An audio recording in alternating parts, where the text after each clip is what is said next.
In the 5th generation of gaming, 2 major companies had their systems crash and burn. I am the Game Collector, and this is Second Opinion Games. And today it's the Sega Saturn versus the Atari Jaguar in a little game of NBA Jam.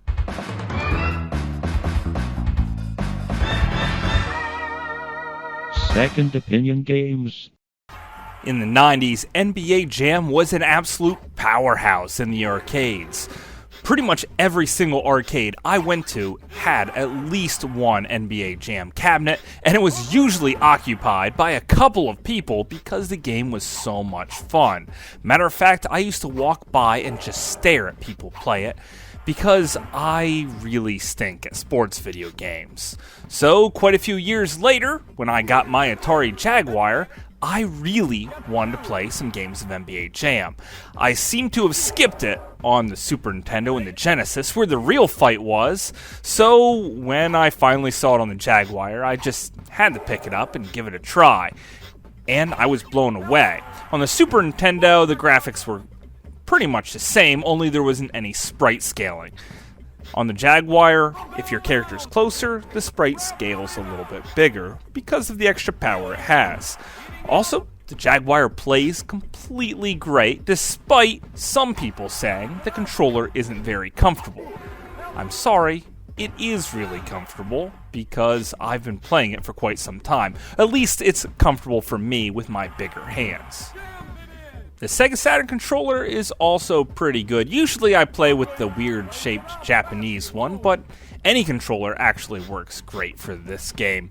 Well, not the Sega Saturn game.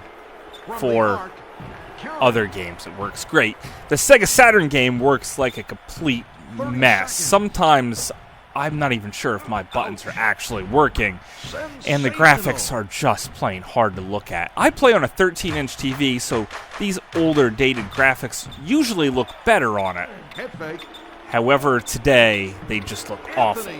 Switching back to my Jaguar, and you'll see the game looks pretty amazing with sharp colors and well-crafted people. Well, if you knew their names, you would be able to point them out of a lineup pretty easily. On the Saturn, I don't think you're pointing any of these guys out of the lineup because of the polygonal mess here. Now, to be fair, I am showing off NBA Jam Tournament Edition on the Jaguar versus NBA Jam Extreme on the Sega Saturn. The Saturn didn't have a Tournament Edition, but I really didn't want to go that route. I wanted to show you 2 different flavors of NBA Jam here. I don't think either flavor of NBA Jam will go right with a peanut butter sandwich, but I would definitely rather be playing the Atari Jaguar version of this game. So is there anything better about the Sega Saturn version? Well, for one, it's certainly not the load times. I'm going to show you this in real time, exactly how long these load times are, and it's very rough to watch. So what is better? Well, the sound effects. Not the announcer, of course, he sounds horrible, especially compared to even the Super Nintendo version of this game, let alone the Jaguar, which sounds spot on with the arcade version. No, the sound, actual music is what's really good on the Sega Saturn version, and that's really the best I could say about it.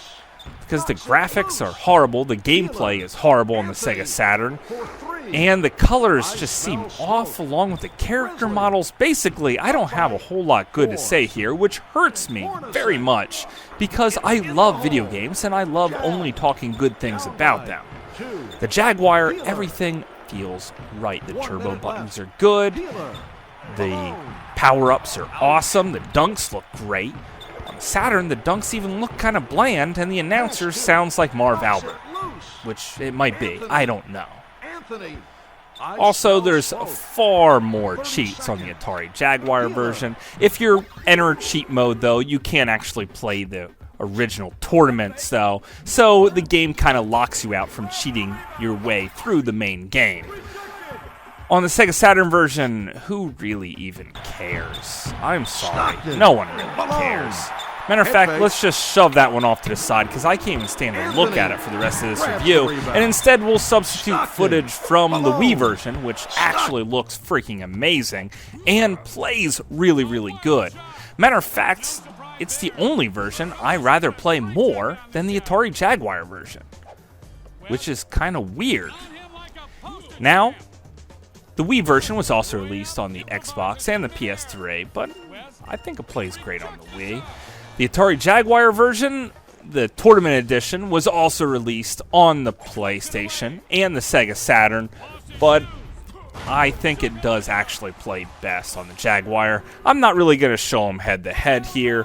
The music is definitely better on the CD-based systems, but the music sounds actually really fine on the Jaguar, and matter of fact, everything about it plays fine. So, if you have an extra $80 burning a hole in your pocket, then the Jaguar version's for you. If you have about $7.95 burning a hole in your pocket, buy a cheeseburger because you don't want to be playing the Sega Saturn version. But that's just my opinion. Thanks for watching. Rejected! Headbang! For two! No good! No good! Dark! Heating up!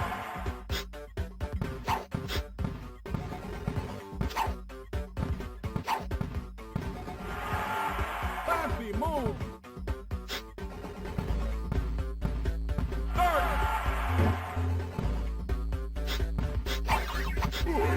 Sit down. Peeler.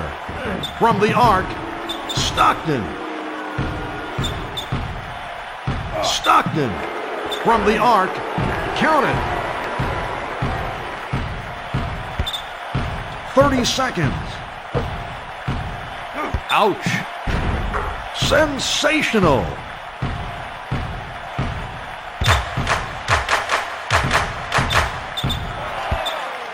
Head fake. Here's Paul. Nothing doing there. Look out unless you want some elbow pie. Passes it. Oh, big block. Passes it over. Ends the cold streak.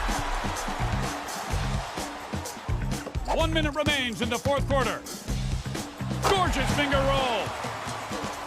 If you like this review, please leave me a message. Also, I have some very, very special games coming up in the very near future that are a bit to do with the Atari Jaguar, some special ones that I think you guys would be interested in. So I can't wait to hear from you, and no, I'm not going to give away the secret. So until later, I'll see you again, guys.